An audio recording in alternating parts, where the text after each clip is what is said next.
Projektet hedder Et portræt af det indre. Og tanken er lidt at afbillede det rum inde i en selv, der rummer alle de skyggesider af brugen af digitale medier.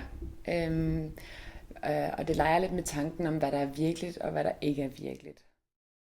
Det er et forsøg på at lave en ramme omkring en følelse. Noget måske, der er isoleret, og hvor kroppen er koblet af. Og kroppen er vildt vigtig for følelser. Det er jo også der, det bor.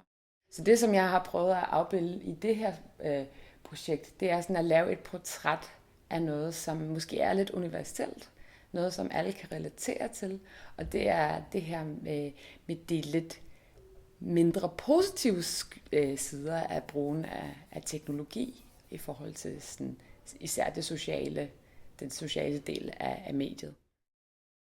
Det er en illustration af, hvordan de to verdener flyder sammen. Hvordan den digitale verden flyder ud i den virkelige verden og omvendt.